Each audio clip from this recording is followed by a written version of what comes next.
Bismillah ar-Rahman ar-Rahim. Welcome back. This is News and Views on Salam Media. The time is just gone 10 after 9 o'clock South African time. We cross over to Stockholm in Sweden, and we'll be talking to a Palestinian social and political scientist and a science advocate. He is Abdalhadi, and he's also the author of a book called Trust in Divided Societies, and he is the co-editor of Rebel Governance in the Middle East. And it gives me great pleasure to talk to him today regarding 7th October, 1 year later, the carnage, the destruction, the genocide, the ongoing genocide on the Palestinian people. Assalamu alaikum to you. Welcome to the program. Thank you. Salaikum salam. It must break your heart seeing what is unfolding in that part of the world. And that the rest of the Western world seems to have just turned their eyes away from the situation in Palestine, the untold carnage, the ethnic cleansing, and the inhumanity of the destruction of Palestine and its people.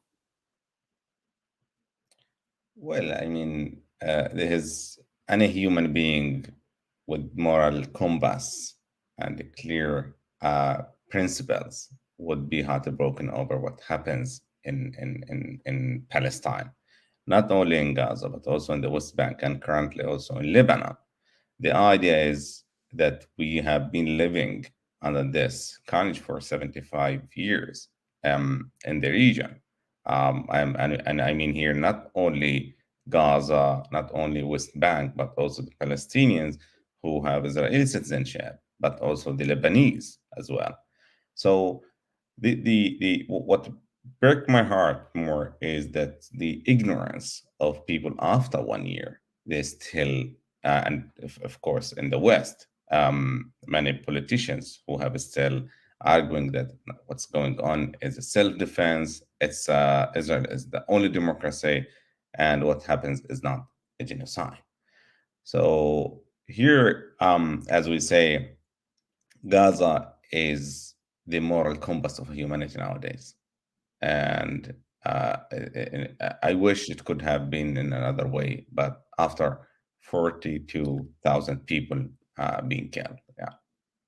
And that's a very conservative estimate. We're hearing people saying that it's way, way above that. It could be in above 100,000 and beyond. Actually, it's according to the Nature, the scientific journal Nature, when they modeling, because the genocide is not only the people who are being killed by bullets, by bombs, and artillery shells. It's also people who lack access to healthcare, or people who have been killed due to lack of food. And the estimates actually more than 180,000. I have a brief. More than 2-3% of the whole population. Like imagine in the Absolutely. UK, with its millions of population, more than 5 million people die. It's shocking, and yet, as I said in my introduction, that the Western world and white supremacists turn their eyes on this horror that is playing out in Palestine. Your bio is mind-blowing. Alhamdulillah, may you continue on your path of learning and teaching other human beings in all of the years that you've been studying, researching, and working. In all of this, all of research that you have done, how do you see this playing out? How much longer do you believe that this ongoing genocide could continue without the Western world waking up and seeing that there are going to be very, very serious global repercussions? For now, they're all sitting very comfortably on their thrones thinking we're wiping out the Palestinians because that is, of course, the master plan, that the Zionists do want control of as big a region as they possibly can get their filthy paws on as they possibly can. but there's going to be very serious natural and other global repercussions. How do you see it? And how long do you think that this can still sustain, that the apartheid Israelis could still continue sustaining this onslaught with the support of the US and the UK and other Western countries? Well, first, let me thank you for this question. First, it's not only about the Zionist Jew. If we have learned something in the last year, we have learned that thousands of Jews actually stand by the Palestinians. But also, we also know now that there are Arab Jews, Arab Zionists. We have Muslim Zionists as well, colonialists in one way or Absolutely. another. So here we should be clear, because our Jewish brothers and sisters in the fight have been tremendously active in the last year. Second, Okay, sorry. Can I really? I'm so sorry to do this. Can I interrupt you? We need to pay the rent. I've got to go for an ad break, and we'll be right back with you, inshallah. okay, thank you. Thank you. Stay ahead with Salam Media. This is Salam Media, coming to you live from South Africa. Ah, the kitchen, the heart of the home, where memories are made and celebrated. Our go-to place for those freshly stacked pancakes early in the morning, or for that late-night snack munchies. We are in there together, cooking, eating, and celebrating life together. Let's keep the kitchen a place that is shared by everyone, where we build stronger bonds and grow together. Sunfoil, Now We Cooking. Visit nowwecooking.co.za for recipes that everyone can help make. World-class financial services only at Sapphire Global, your financial partner. If you are looking for Islamic Sharia and ethical financial products, look no further. Sapphire Global offers a wide range of financial service offerings, from short-term to life and investments. A full-service center with all financial requirements under one brand. Our highly skilled and experienced consultants are ready to help protect your financial future. Contact us on 041 001 0184 or visit our website on www.sapphireglobalfs.com. Sapphire Global is an authorized financial services provider. Hey Gulam. Yeah? Did I return your lawnmower last month? No, Ba, you didn't. Oh no. Now what'll I do? I wanted to borrow it again, man.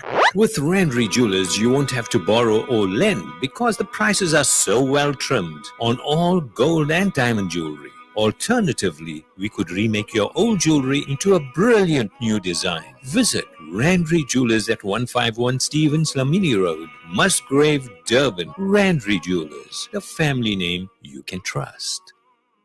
After the recent attacks on Gaza, many families have been displaced, with their homes left destroyed. Through your donations, our teams are on the ground in Gaza, providing support and delivering necessary aid to families affected.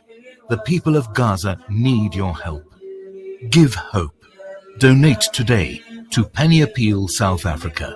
www.pennyappeal.org.za 031 1100 573. We are here on the ground with many appeal organizations in Gaza. Connect and stay ahead with Salam Media. This is Salam Media, coming to you live from South Africa.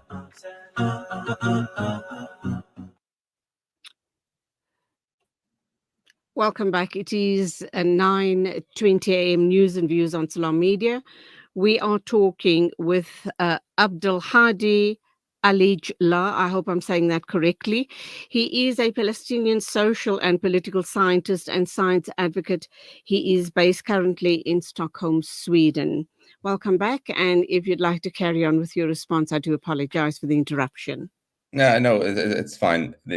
So the repercussion of what's happening in Gaza on a global level, but also regional level in the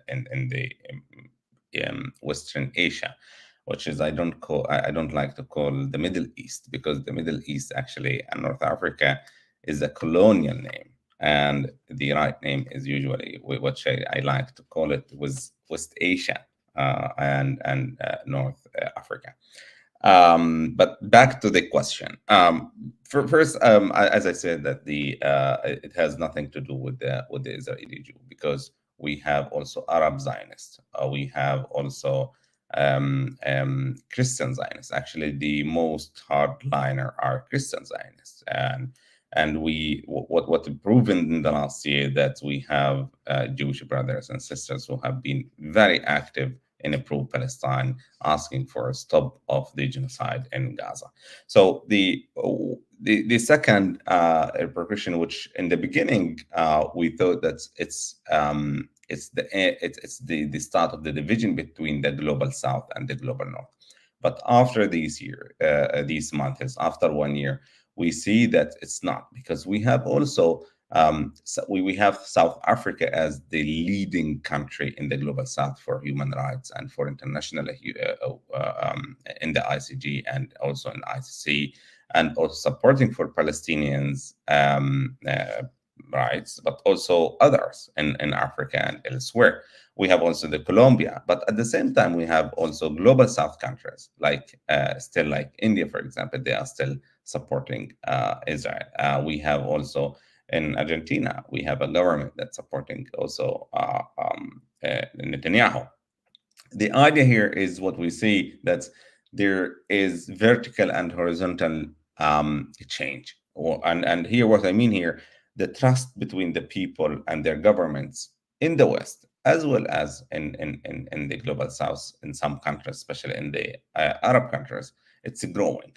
So there is no trust. There is no social contract anymore, because the social contract that has been established for giving freedom of expression, equality, and so on, it suddenly disappeared. Take, for example, Germany. That's if you raise a Palestinian flag now, it's gone. But if you raise other flags that's even controversial within the society, it would be allowed. So, and here the idea is there's now a growing distrust between the people and the citizen and their governments in the West, especially those who have majority of supporting Palestine. At the same time, we have countries in Europe like Belgium, like Ireland, Spain, Norway, I think Slovenia. They're very clear. They have a moral compass, very clear that human rights and principles cannot be selective. So the repercussion here from political perspective, and I will come to the next level, is that EU and the West is divided, is not the same.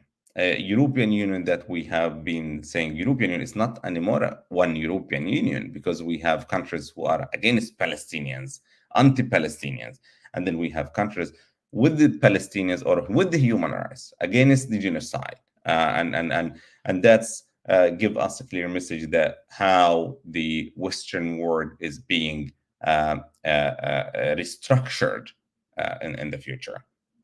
And last thing is which is very important, that it's about the principles and values which we have been taught, and Europe have been advocating for more than 100 years on human rights, rule of law, United Nations, and international war law, Geneva Convention, and so on. All of them suddenly collapsed under the rebels of a Palestinian child in Gaza, and this says to us a lot, that the hypocrisy here is tremendous.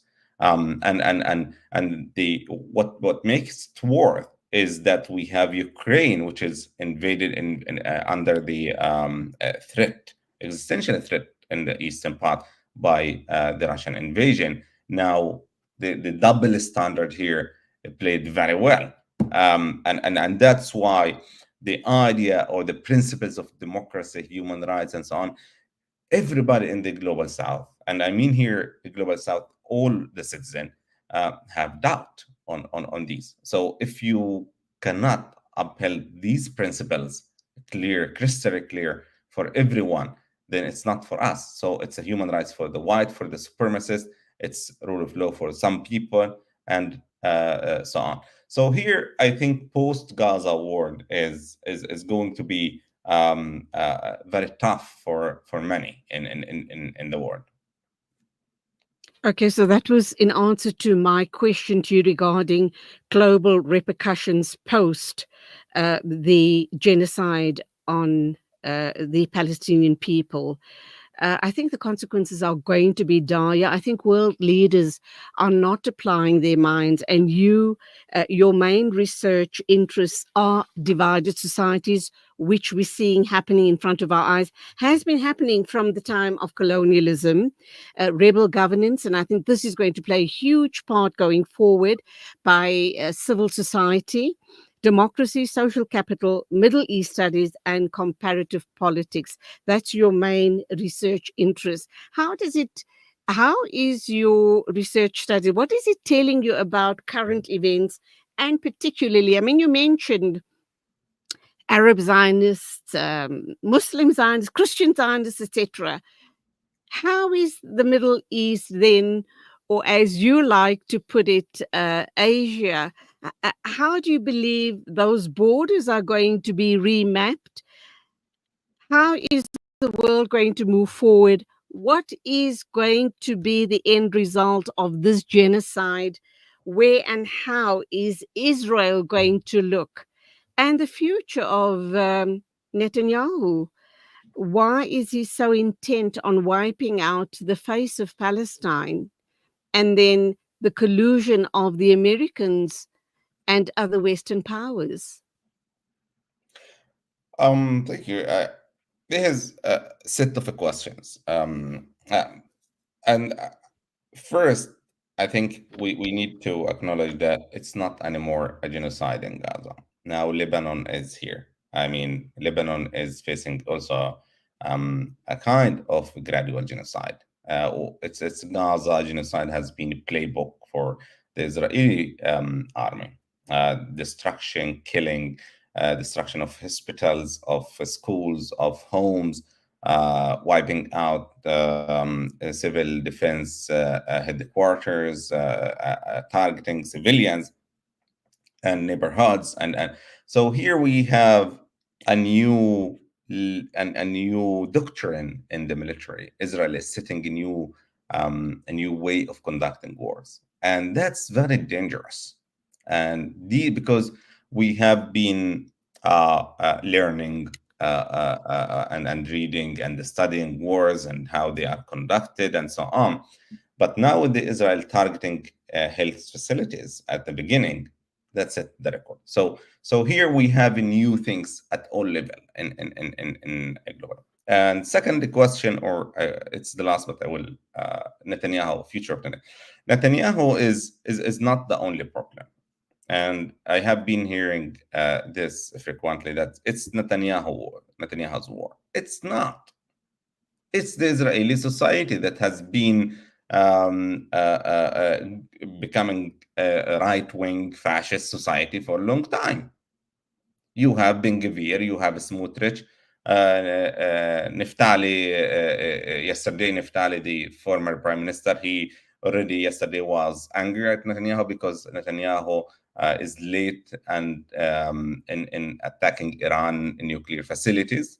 Most of the Israeli society, according to the Haaretz and according to the polls in Israeli society, that says that the small majority of Israelis are with war, and they are happy with what happens. Honestly, as Gidon Levy said it once, that the Swedish person in the last village in northern of Sweden can see more about Gaza than any Israeli in Israel. And that tells you a lot, because they are clinically separated from the reality. And that's why Netanyahu is not the problem. Yes, Netanyahu is leading because he wants to save his future. He wants to stay in power. He wants to avoid some legal consequences. But it's not only Netanyahu. It's we are facing a real dilemma. It is the collective, absolutely. It is the collective, and we hold all of Israel and all of Israelis culpable for this horror, this war crime, this genocide.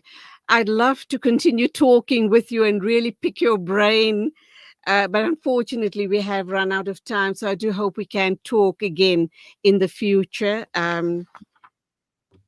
And all I can say is that for me and for you and for the rest of the world, for now, the horror continues, and we ask Allah subhanahu wa ta'ala to let common sense prevail. Till the next time, all the best. Assalamu alaikum to you. Thanks. It is 9:31, News and Views moving along. But of course, before we do connect with our next guest, it's time for an ad break.